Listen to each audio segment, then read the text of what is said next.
just a long one. Let me go through where we are today on the numbers, just to give people an update. The number of cases still going up.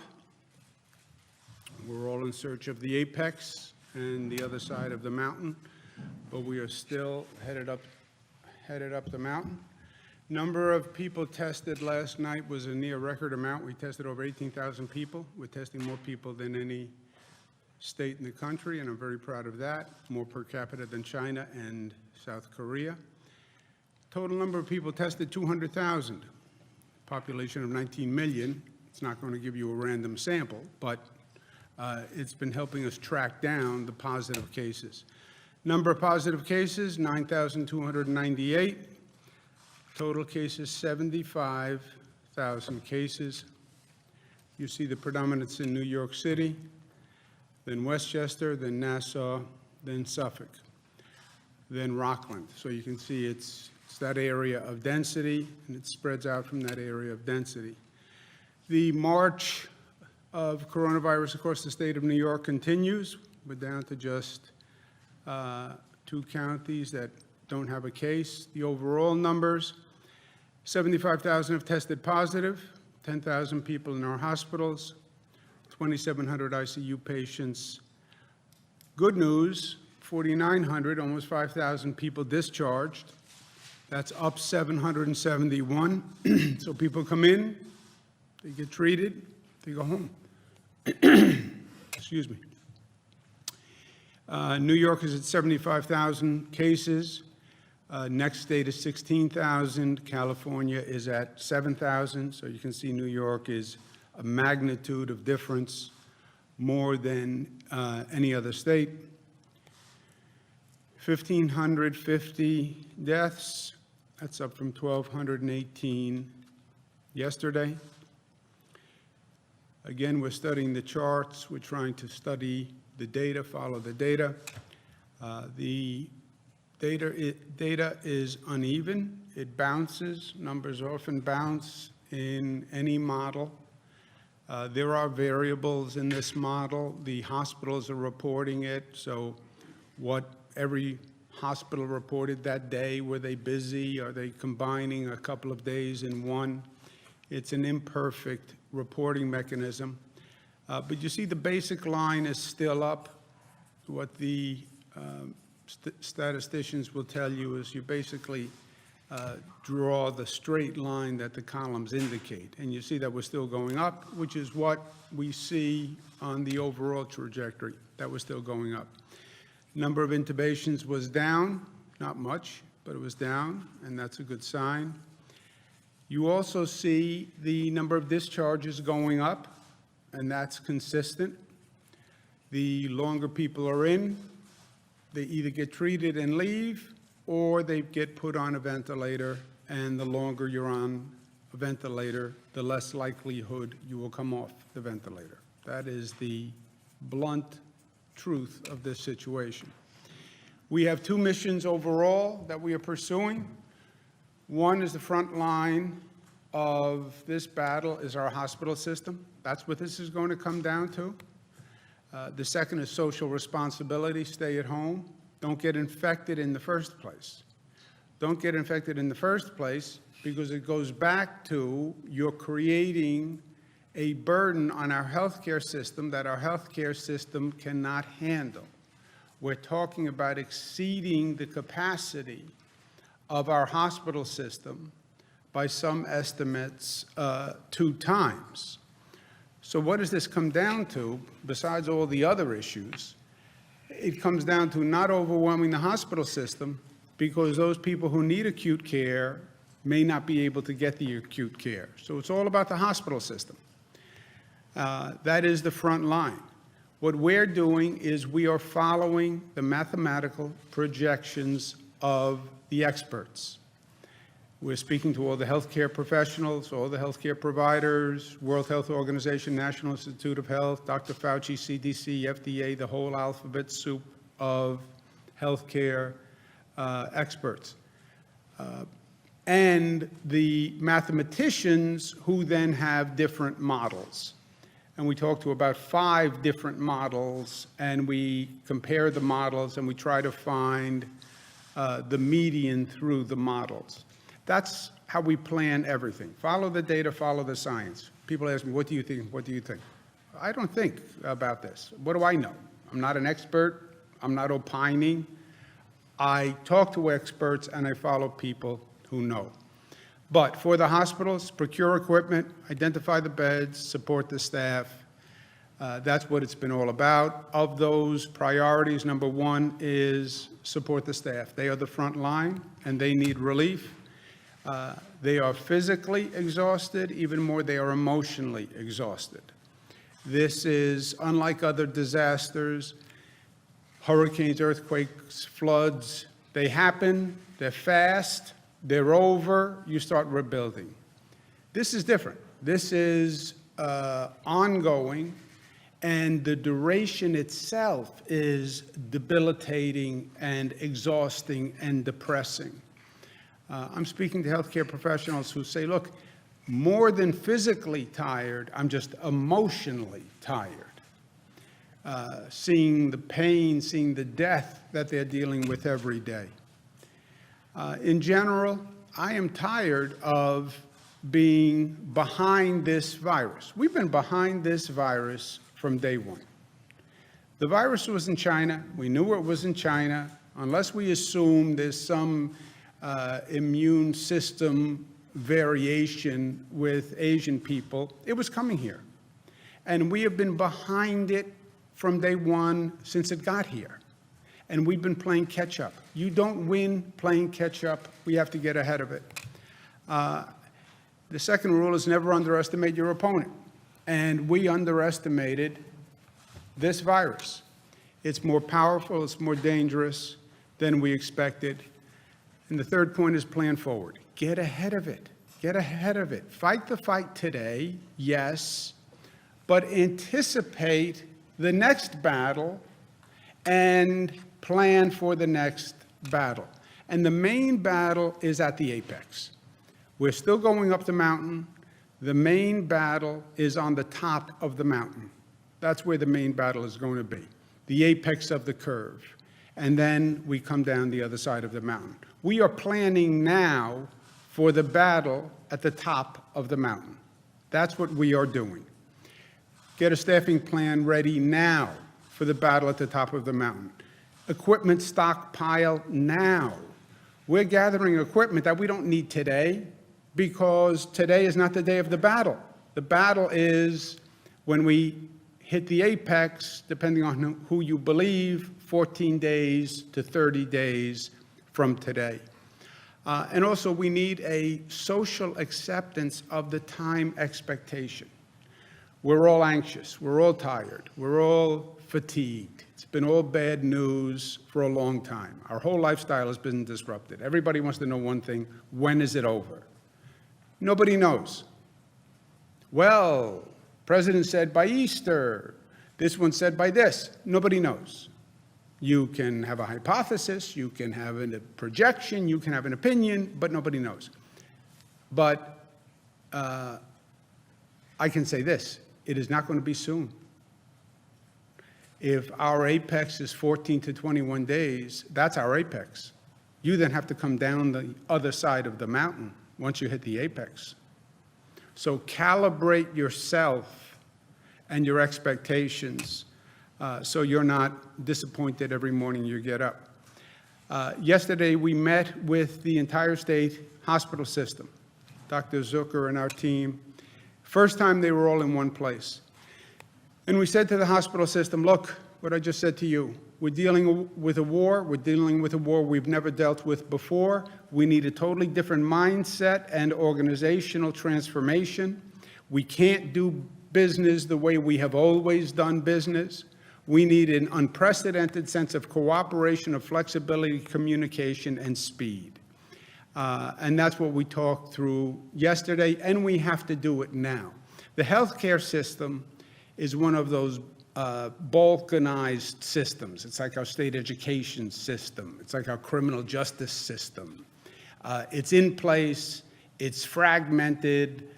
They have their own identities, their own associations. It's regionally organized.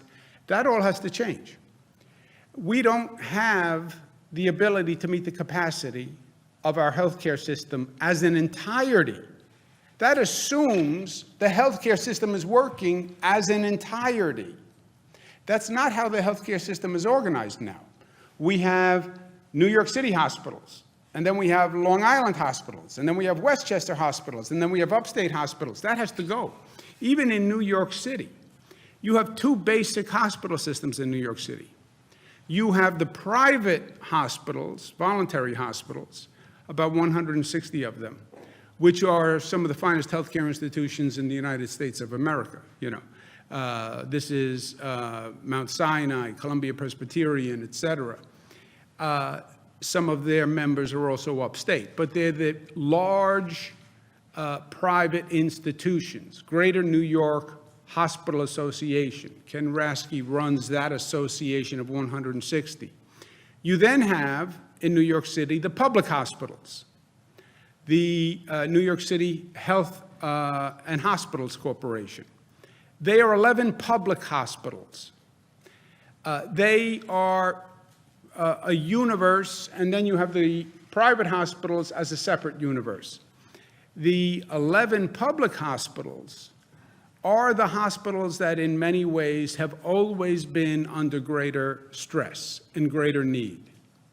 We have to get those two systems, the private system and the public system in New York City, working together in a way they never did before.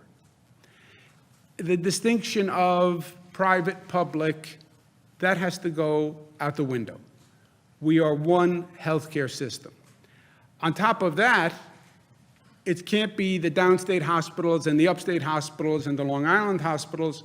When we talk about capacity of beds, when I say we now have 75,000 beds, that's a statewide number.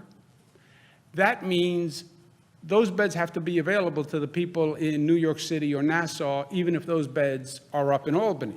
So combining that whole system, and you're no longer just the Western New York hospitals or the Central New York hospitals. It's one coordinated system. It's much easier said than done, but we have to do it. On top of that, you have to overlay the new federal beds that came in, that are an entirely new component. We have Javits Center, 2,500 beds. We have the USNS Comfort, 1,000 beds. We're planning other federal facilities. These all have to be coordinated on top of the existing hospital network. So you see the organizational situation that we're dealing with. And let's be honest, and let's learn from the past. We know where we have to focus. We know where we're going to have problems in the next hospitals, because the hospitals that have the least capacity, that have already been stressed, are the hospitals that are not going to be able to handle the additional load. That is a fact. You know which hospitals were struggling. We do reports all the time about the financial capacity of hospitals and what hospitals are in stronger versus weaker position. The hospitals that are in a weaker position are the hospitals that are going to suffer when they then carry an added burden. That was Elmhurst Hospital. It happened to be a public hospital. It happened to be a public hospital in a place of density. It happened to get overwhelmed. And that's what, then you saw the burden on the staff. You saw the emotion. You saw the stress. That can't happen. And that's what we talked about yesterday. And people said, well, Elmhurst isn't my responsibility. Elmhurst is a public hospital. The city runs it. I don't run it. It's New York City. It's not a private hospital. I don't care which link breaks in the chain. The chain is still broken. It doesn't matter which hospital, which link. Any link breaks, the chain breaks. The healthcare system is a chain. It breaks anywhere, it breaks everywhere. That has to be our mentality. We laid out a full plan on how to do facility development, how to move people among hospitals so nobody gets overloaded, shifting patients, shifting staff, shifting supplies. None of us have enough supplies. Okay, then let's pool our supplies and let's put them out to the people who need them. And just because one hospital happened to have found a vendor from China who delivered 5 million masks, let's share those masks. And we talked about that yesterday. We also talked again at length about ventilators, which is, everybody knows, is a key piece of equipment, identifying all the ventilators in the state, who has them in a stockpile, who ordered them, who expects them to come in, and we'll have one stockpile of ventilators that we can distribute for everyone who needs them. We also talked about splitting of ventilators, because that's a technology that does exist. It's been used before. It's not ideal. You take one ventilator and it's used for 2 patients. The federal government is a partner in this, obviously. I spoke to the president again yesterday about this situation. I spoke to the vice president. I spoke to Jared Kushner. The White House has been very helpful. We have to get the federal agencies on the ground to understand how this operates, especially FEMA, because we have to be coordinated and people have to know what they're doing. And this is no time for anyone to be learning on the job. And we're going to be working through that today. PPE, same thing. We want to know what everybody has. One stockpile, we'll distribute it fairly. Testing. How do we get out? When does this end? This ends when we get a fast-track test, an at-home test, a 15-minute test, and people can then find out when they can go back to work because they're negative. We're working on additional testing. As I said, the Department of Health has a new test, but that's when this ends. We're also working on the new medications. We're leading the country in many of those developments. We have saliva testing now. We're working on the antibody testing, and we're working on the plasma testing at the same time. We put together a central coordinating team. It's going to be led by the Department of Health. Westchester's on it, Greater New York is on it, Haines is on it, New York City is on it, Long Island is on it. If the federal government is going to participate, they have to be part of this team, because we have to know what we're doing, and I don't want FEMA coming in and blowing the coordination of what everyone is trying to do. The coordinating team is going to organize upstate, downstate transfers, set patient loads for hospitals, right?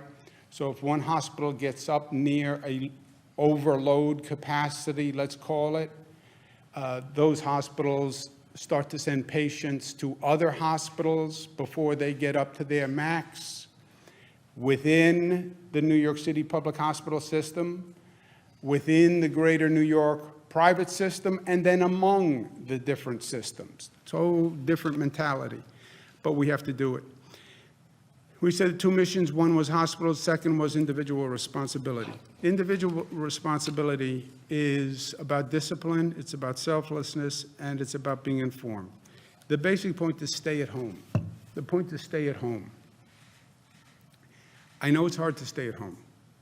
And I know everyone thinks, I can go out and I can be smart and I won't get infected because it's me. I'm a superhero. It's not going to be me. That is not true. And it's not just about you. It's not just about your health and your life that you're playing with here, my friend. You can infect other people. So I've been trying to communicate this many different ways for many days. We still see people coming out who don't need to be out. Even for essential workers, people have to be careful. And again, I've been trying to communicate that everyone is subject to this virus. It is the great equalizer. I don't care how smart, how rich, how powerful you think you are.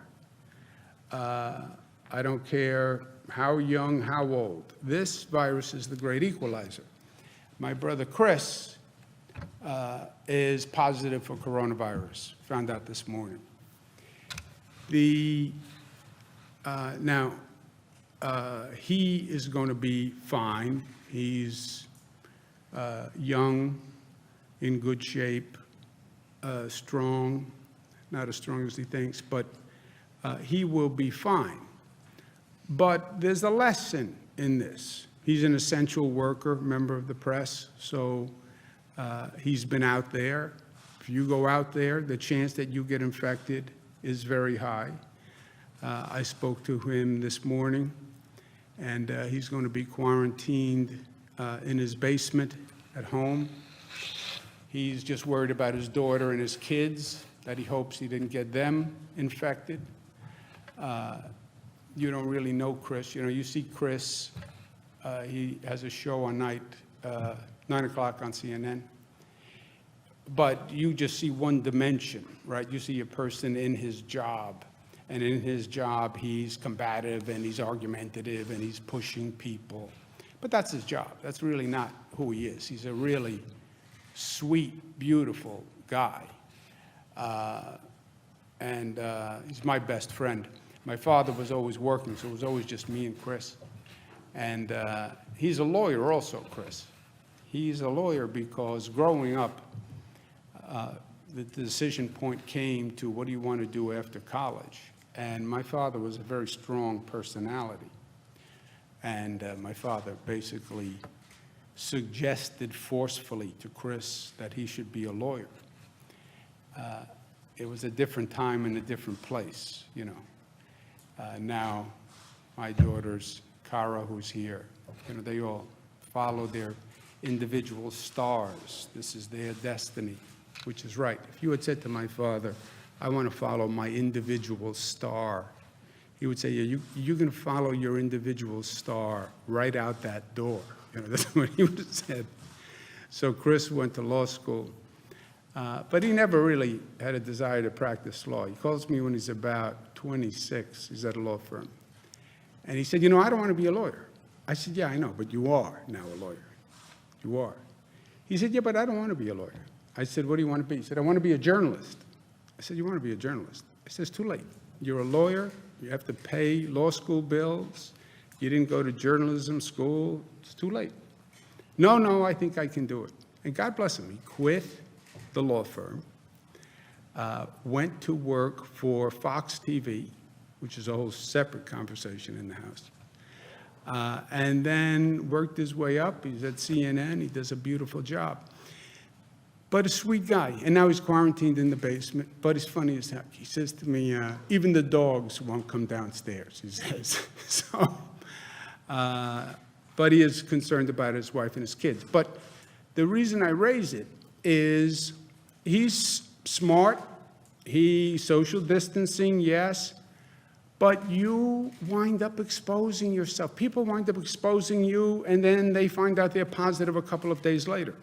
And I had a situation with Christopher 2 weeks ago that I even mentioned. My mother was at his house. And I said, that is a mistake. Now, my mother is in a different situation. She's older, and she's healthy, but I said, you can't have mom at the house.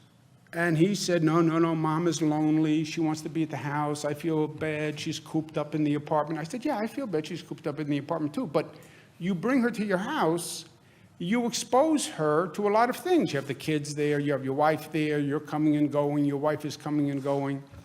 And you could expose mom to the virus. And love is sometimes a little, needs to be a little smarter than just reactive.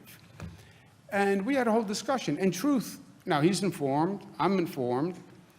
Was that dangerous? Was that not dangerous? So I went back to Dr. Zucker. I said, look, we have to tell people, what are the rules? How does this work?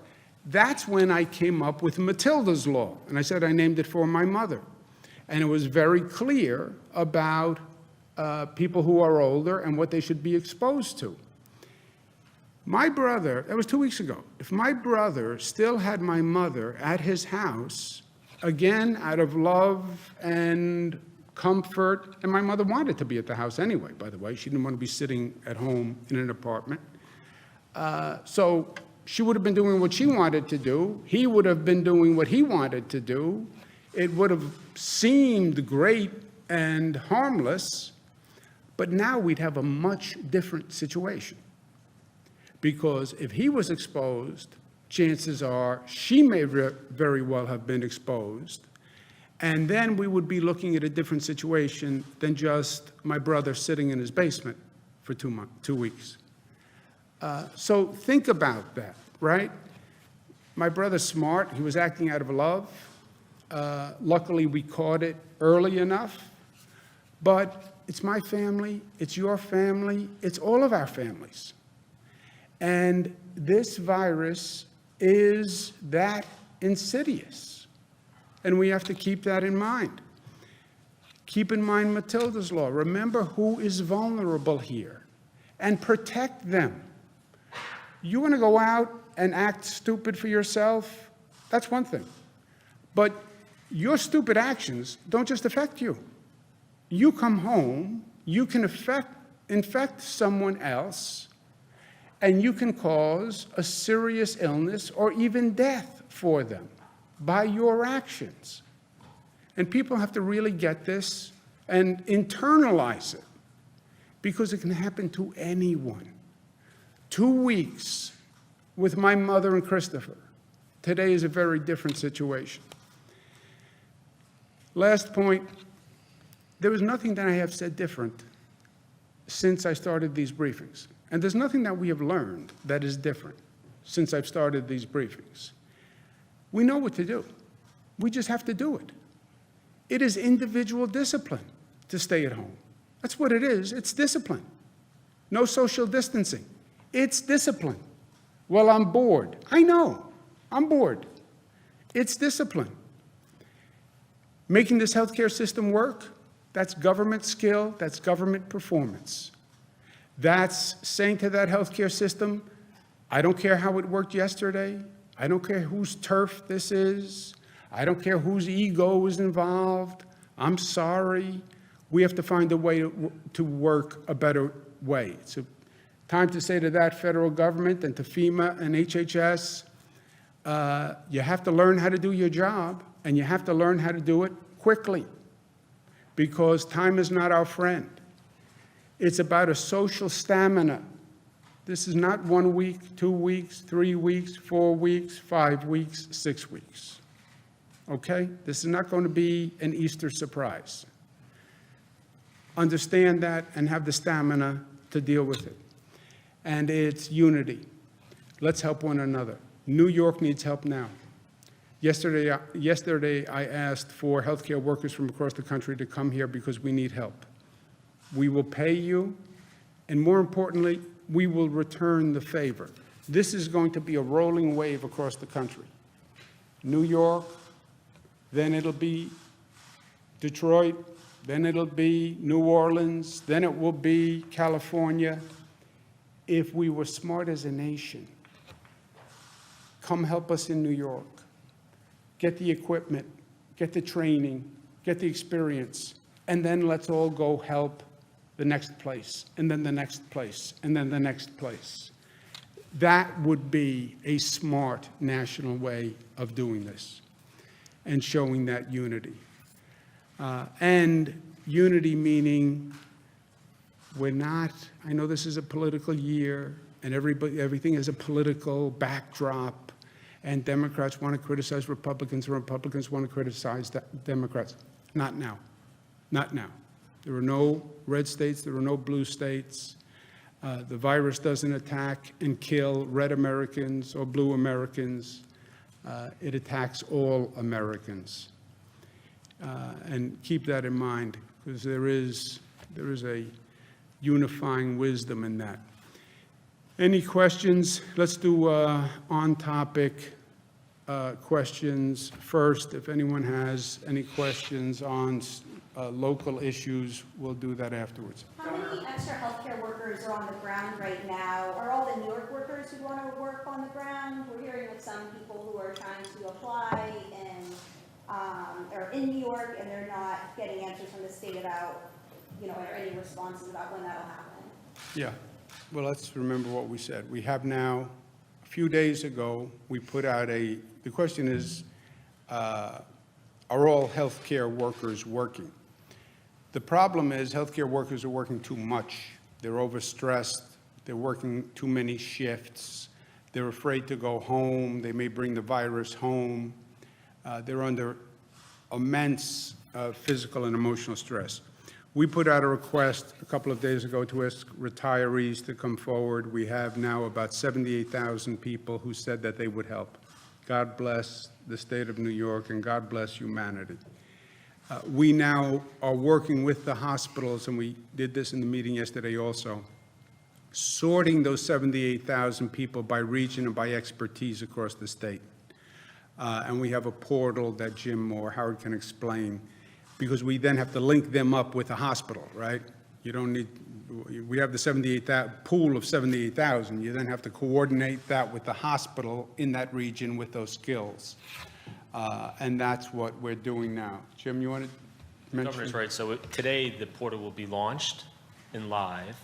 The 78,000 or so, we have to do some pre-checking. So we checked for licenses, discipline, and those people who didn't have a license or had disciplinary issues were taken out, so the hospitals could more easily access the workforce. And as the governor said, they're broken down by region, by discipline, and now they can go in. And what we're trying to do is prioritize the availability of the portal to the hospitals that need it the most right now, who have, that need some extra help in the field. But we're working very closely with the entire system, like the governor said, to make sure we're linking up those new healthcare workers to those needed facilities. So it will be live today. And is that connected with the out-of-state workers who are coming? It's everyone, everyone. So what we're trying to do is prioritize the in-state workers, which we have by region. So we know the potential healthcare workers in every region of the state, where they are and what their status is. We want to get those people in first because they're here in New York. We want to prioritize actually the New York regional, downstate regional employees, because we know that they're closer to those facilities that are in need now, and we're going to need the upstate employees potentially later. And then we have the out-of-state employees that are potentially, we're trying to keep those folks close too. So looking at the folks from New Jersey, looking at the folks from Connecticut and other places there where they don't have to travel from long distances. What's the timeline for getting those people on? Are there any concerns about individuals who are over, who are elderly helping? We are looking at age, and we're going through a background. We have about 175 people doing backgrounds on every person who comes into the portal, and the hospitals we're working with as well will also do their own checks to make sure the person's up to it. So if they may not be up to one job, they may actually be up to another job, so we're making sure we have some cross-coordination there as well. And some of the hospitals could potentially have some of these folks in needed areas by Thursday. New figures that are coming in. Have you any more new projections as to when the apex might hit in New York City and the state as a whole? When does the new apex hit? That is the $64,000 question. We have literally 5 models that we look at. It's true to say almost no two are the same. The range on the apex is somewhere between, let's say, 7 to 21 days. If you look at all 5, it's 7 to 21 days from now. And look, Jesse, I say, this does me no good. What is it, 7 to 21? The range is too broad. Do I have 7 or do I have 3 weeks? There's all sorts of variables that they're looking at. On one hand, you would think they would be able to tell because you have the China model, you have the South Korea data, et cetera. But then you have variables here. How effective is the social distancing? How many people are actually staying home? How does the density relate? So there are variables, but it goes from the apex estimate 7 to 21. That's not the only estimate that varies. They then vary on how many beds you would need, right? We have 53,000 beds statewide if we operated as a state. We mandated 50% more beds, so now we're up to 75,000 beds. All of them say you need more than the 75,000, and the high estimate is 140,000. The ventilator estimate among those projections goes from 10 to 40,000. Are those right, Jim? Do you remember, Howard? Roughly 20 to 40,000 on most average projected. Correct. In addition to what we have. You're going to talk about the hospitals and coordinating them. One of the executive orders that you signed actually will let you put in a receiver into some of these hospitals if they don't meet that 50% threshold or even go above that. Do you foresee having to do that, and what would that allow you and Dr. Zucker to do? The hospitals have been cooperative. The question is, we have the ability to appoint a receiver if a hospital is not being cooperative. The hospitals have been cooperative. We put out that rule that you have to add 50% capacity. They all added 50% capacity. They've all responded. We're sending out a rule today that says, I want to know your stock, what you have in stock, what your stockpile is, what your inventory is, because we really need to share. You know, nobody has enough, so like everybody put everything into the middle in a pot, and then we'll distribute it. We're doing that. It's not, Joe, going to be as much they're not listening. It's going to be their capacity level, right? You have, let's take downstate New York. You have about 170 hospitals. If we sat here 2 months ago, we could have graded almost all 170 hospitals. And you would have had some stronger and some weaker. As a general rule, the public hospitals would have been on the weaker spectrum, less financing, et cetera, history of being more troubled. You now put weight on all 170. Even if you put the equal amount of weight on all 170, you're going to see a different reaction in the hospital depending on the underlying strength of that hospital. You put a differentiated weight, well, you happen to be in Brooklyn and there happens to be more density in Brooklyn, and that hospital gets more weight, you'd get a different variable. But in general, what you're going to see is the hospitals that were stressed can't take the stress, right? It's not even a medical concept. The works with personalities too. The personalities who are having trouble dealing with stress are having more trouble dealing with this stress. So the health and hospital corporations, what I said to, which are the public hospitals, I said to the private hospitals, you have to help them. And we have to watch when they get up near capacity, transfer patients. Elmhurst got up to capacity. You had other public hospitals that had open beds.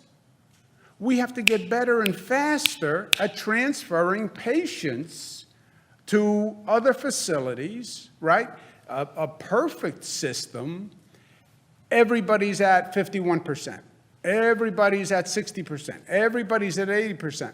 Not some people are at 40% and some people are at 110%.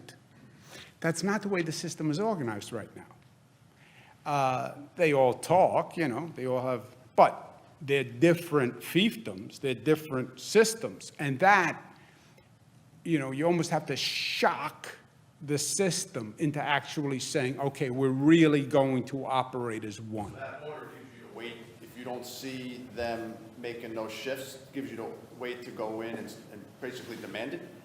Yes, but look, no hospital is going to say, I want to be over capacity. It's just they didn't have the cooperation or the system to call someone up and say, you know, I'm drowning. I need to have somebody else accept 150 patients. And that's going to have to be managed into the system, because it's something we never did before. As I run, because we've never been here, you know? Normally, you have beds that are, hospitals fighting for patients, because patients are revenue, right? So you never had a situation where they said, I'm going to send you patients. They wanted the patients, they wanted the revenues. So this is a much different situation. I'm sorry. Have New York City area patients been transferred to upstate No, hospitals yet? no. When is First, we have levels of sort of triage. First, we're going to try to bring upstate staff down to New York State hospitals. It's one of the requests we're going to make today. You have upstate hospitals that are nowhere near capacity. Send your staff down to New York City hospitals. Worst step, you're over capacity in all New York City hospitals. You've redistributed the load, you're still over capacity, then send people to the upstate hospital. Is that right, Howard? That's correct. Who will pay the cost for those types of transfers, and how does the staffing work with union issues? Who's paying the staff that comes upstate? Who makes the decisions about whether It would all be voluntary. All be voluntary? Who's going to pay the cost for? Well, we're all paying the cost, right? The hospitals are paying the cost, the state is paying the cost. And I said to them, look, frankly, we'll figure out the cost, because this is about saving lives. And I'm not going to get, you know, who pays the bill should not determine whether or not people live or die. So I said, do whatever we have to do to save lives, and then we'll figure out the bill afterwards. You previously said that the state has 3,000 ICU beds. How much has that grown at this point? You have 2,700 people in the ICU so far, leaving 300 beds. No, I said I needed 30,000. Right, so how many do we Beds. have now? Well, that's an interesting question. We have ordered 17,000 from China. Yes. That we would pay for, roughly $25,000 each. By the way, anyone who says, oh, maybe you don't need that many ventilators, you're saying 30,000 ventilators, you don't need that many. You don't really believe you need that many. You know how you know I really, really believe that number? Because we are paying $25,000 per ventilator, and we are broke. And the last thing I want to do is buy a single ventilator that I don't need. The complexity with ventilators is we ordered 17,000 from China. So did California, so did Illinois, so did the federal government, so did Italy. And what's happening is China, the orders into China are very slow in coming out. Exactly how and why, we're not sure. It's just that they have such a tremendous demand.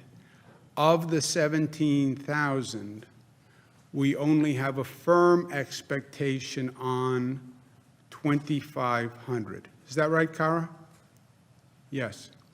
Only have a firm expectation on 2,500. When are those supposed to come in? And They're supposed to come in over the next 2 weeks. So that means that the ICU capacity will then increase by 2,500? Yes. or- No, the ventilator capacity increases 2,500. An ICU bed in this situation is essentially a bed with oxygen and a ventilator. But you can't have an ICU bed in this situation without a ventilator. Will that be too late, though, to address the surge, if it's Well- within 2 weeks?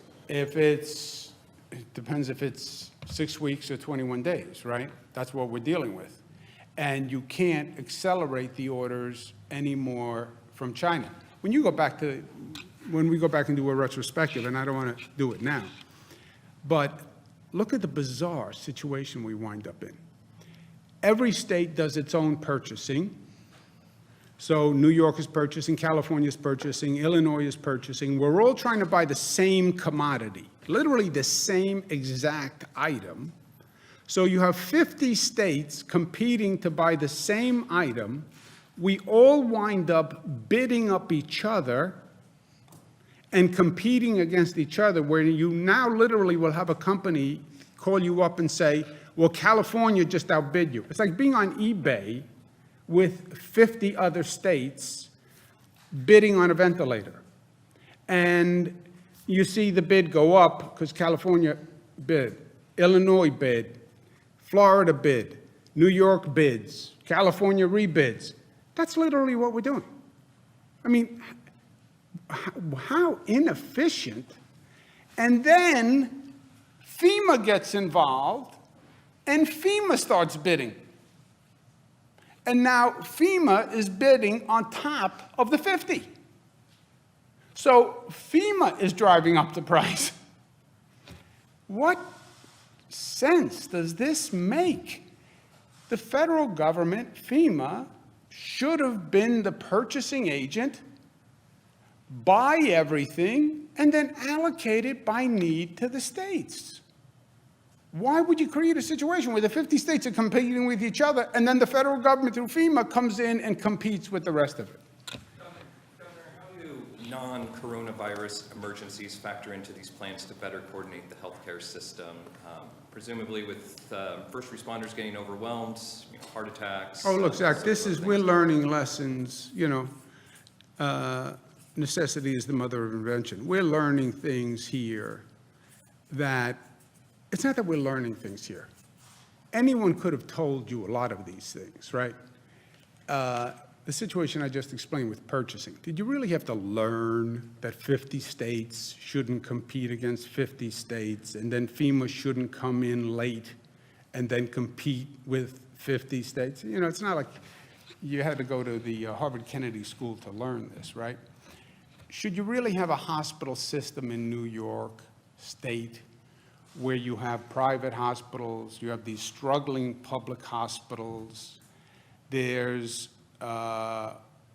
two separate systems, the upstate is separate, Long Island is separate. Shouldn't you have planned a comprehensive system? Yes, but the commercial barriers to that, the political barriers to that, were so intense that if you didn't have a disaster, an emergency, you couldn't break through them. Conversation I had with these hospital leaders yesterday in that room, if it was not for the coronavirus, I would have never made it out of that room. I mean, what I was saying was so antithetical to the foundation of the business of healthcare in this state, which, by the way, is a multi-billion-dollar business. It's right, it was common sense, but sometimes you need the emergency to force change that would be very, very difficult otherwise. But wouldn't there be, again, are there specific efforts to shore up the capacity of the healthcare system to handle non-coronavirus related emergencies? Sure. So the healthcare system is working on all those other areas as well, and regularly, pretty much every day, I've spoken to doctors and nurses who are working on the front lines, and all of those other patients, whether the person with the heart attack, the person with the stroke, the system is continuing to move forward. It is stressed, as the governor has said. The system is stressed, but the patients are cared for. Those other emergencies are getting cared for as well. Just put a strain on the system. Let me give you an analogy. If I said to you, look, I know normally you write for your outlet and then there are other outlets, but we have a situation and you're going to write and you have to give it to all the other outlets. What you write is no longer just for your publication. You have to give it to all the other outlets because we don't have 10 people who can come. You have to write for everybody else. If I said that in the normal course of business, forget it. If it was an emergency and you were the only reporter there, then you would do it. And that's true in so many different situations. You're violating basic commercial rules here and business rules and practices. And I'm a local government and I'm in charge. And, to override all that garbage, you really need extraordinary times. From the White House or their states on your idea for ventilators to get sent to New York and then other hotspots. The Illinois governor was talking about it this weekend and said that there's, questions about when the next hotspot will get the ventilators if that moves forward. J.B. Pritzker, Governor Pritzker, he's a good man, he's a good friend of mine, he does a beautiful job. You have he's right. You'll have curves, right? You have a New York curve, you'll have an Illinois curve, you'll have a New Orleans curve. How do you know the New York curve is going to end before the Illinois curve peaks? You don't. You don't for sure. You know, basically, there's going to be a spatial sequential factor, but you don't know that we're going to be effectively done before Illinois ramps up. So it can't be literally New York has all the equipment, Illinois has none, and then we run to Illinois with the equipment. It can't be that literal, but essentially it would work, right? And the alternative is also true. Not everybody should have to buy everything. Once we get through this and we have whatever we wind up with, 15,000 ventilators and 15,000 ventilator splitters and 1,100 BiPAPs, you know, if we can help someone else, let's help somebody else. Governor, about 1 out of every 8 New York City police officers called in sick this morning. Are you worried about staffing of law enforcement in New York City? And conversely, would you consider sending the state police to help with that? Oh, I'm worried about staffing. Yes, my word, yes. You're going to see it with healthcare workers. You're going to see it with for all first responders. Look, it's back to my brother Chris. Yeah, if you are out there, your chance of getting infected is very high. Yes, and then we'll do whatever we need to backfill. If we need state police, I would do that. On the ventilators, you did talk about forming like some sort of consortium with states. Is that still possible? Is that still doable? What's happening, Nick, is it is almost impossible to buy a ventilator. To the extent anyone is successful in buying ventilators, FEMA basically came in and is now capturing the market. Because the ventilators are coming out of China, and FEMA basically bigfooted the states in China. So to the extent anyone is buying it, it's FEMA. And that's why the federal distribution is going to be so important, because they are the only ones. I can't buy a ventilator. I can't buy a ventilator. Whatever we're willing to pay, I can't buy a ventilator.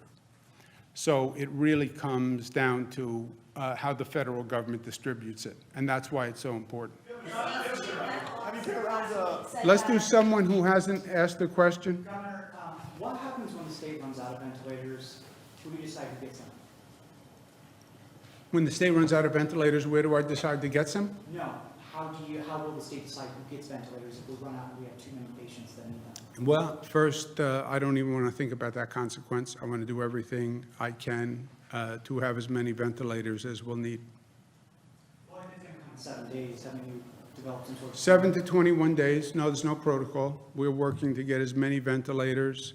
And we have now a number of options. We have, we're looking at all the ventilators all across the state. We are then redeploying anesthesia machines as ventilators by changing a vent.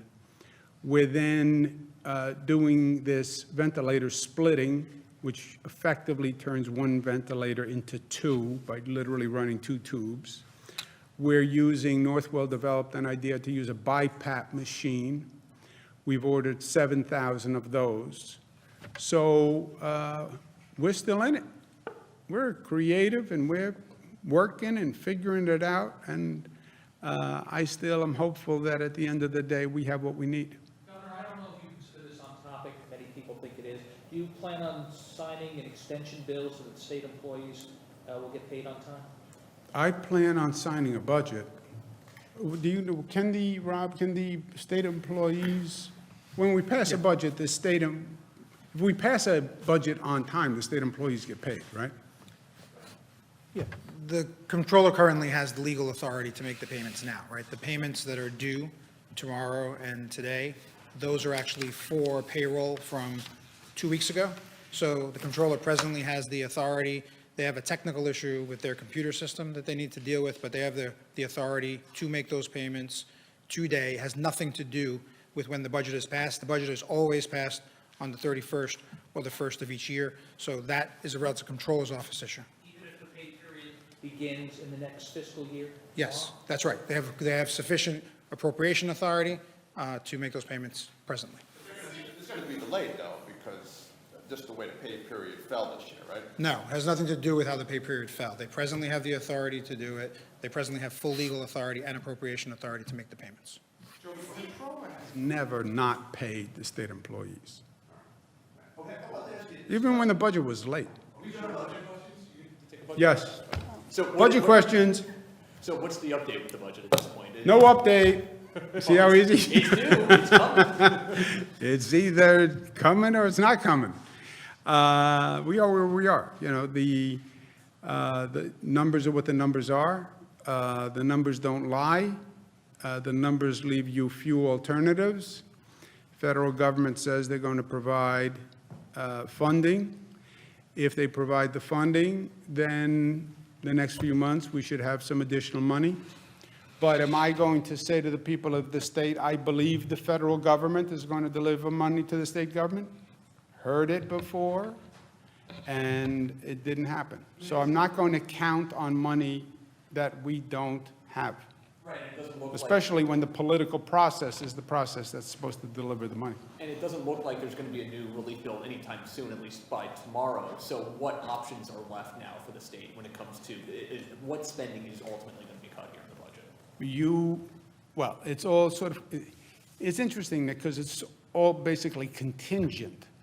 We have the budget, we do a budget on the projections we now have. If we get more funding, we increase the allocations. If we don't get more funding, we reduce the allocations. That's basically what the budget says, right? It's essentially honest and transparent in a way. I'm starting the year, I'm earning $15,000 a year. I don't know what I can pay you because I don't know what I'll be earning as we go through the year. The boss tells me he's going to give me a raise. I don't know if I should believe him or not. Some people say there's going to be a cut. I don't really know. So here's the budget. I'm making $15,000. If I get a raise, I will give you the raise quarterly as I get it. If I get cut, I will give you less quarterly as I get cut. That's all you can do. Is the legislature going to give you that authority? Have they agreed to that? I don't care who does, let them come and cut a budget. How fast, you think, do you really believe that they want to come back here and cut the budget? I give them total authority to cut the budget. Come back, tell me to cut the budget. Are you satisfied that the unemployment system is working as smoothly as you would like to see it? No. People are able to. It is not. It is not working as smoothly as I would like to see it. It's compounding people's stress. You're unemployed, you're trying to get on some darn website, you can't get through the website. We have companies working on it. We have literally hundreds of people working on it. I apologize for the pain. It must be infuriating to deal with. I am telling you, we have every technology company working on it. We're spending a lot of money. The site is so deluged that it keeps crashing because you literally have hundreds of thousands of people at any time trying to get on the site, and it continues to crash. Do you have any update on that? Do you, Rob? Just the numbers. We usually get 50,000 calls a week. We got 1.2 million calls yesterday and 7.8 million calls last week. So that's just the order of magnitude. But as the governor said, we have all resources devoted to improving the system. 1.2 million calls. Is that unique callers or just people calling repeatedly? Well, you don't know unless you. 500 times. Usually there are 50,000 a week. Yesterday alone, 1.2 million. Last week, over 7 million. So that's the order of magnitude, and that's the volume that we're dealing with. But as the governor said, we're putting all the resources in to improve the system and be responsive. Governor, there's currently 123 guards and 14 inmates at state prisons who are positive for corona, but Docs is not saying where those guards or where those inmates are. Is there a reason for that? That would seem to be counter to public safety, no? I've never heard that, Jesse. I'll check. It's the first I've heard of The it. state chief medical officer said the state's seen an Anyone, equal excuse me amount one of- second, anyone who hasn't asked a question or wants to ask a question? Concerning eviction freezes and rent relief for people overall, I know that was largely intended for people in residential areas, but does that also extend to businesses like restaurants that may be renting? We extended it to commercial. We did, we extended it to commercial. And how long is that? You cannot be evicted for non-payment of rent, residential nor commercial, for 3 months. Again, we pick these intervals, and you can say they're somewhat random, but, when is it going to end? Nobody knows. Pick an interval, so we said 3 months. You can't be evicted, residential or commercial, for non-payment of rent for 90 days. On that basis, my daughters have stopped paying me rent. I'm not even sure that their finances have dropped significantly, but I think they're just taking advantage of the non-eviction order that I myself posted. And I resent it, but there's nothing I can do about it legally. Reported their first minor who died of coronavirus. Do we know how old they were, what their underlying condition was? This was someone between the ages of 0 and 17, which is all we can tell so far. Yes, the person had an underlying medical condition. Well, I usually don't like to give out clinical information, but I can see why the complication of this virus would have caused, a problem for that individual. Right. They were minor. Right, well, New York City Health Department puts that information out, but it's 0 to 17 years old. Were they a child, a teenager? You have health privacy laws that if the doctor doesn't want to, or if he wants to stay in his current occupation, he has to be a little careful. Marijuana, is there any chance you'll be able to get a deal on that here? And Not likely. what happened? It's just too much to deal with? Too much, too little time.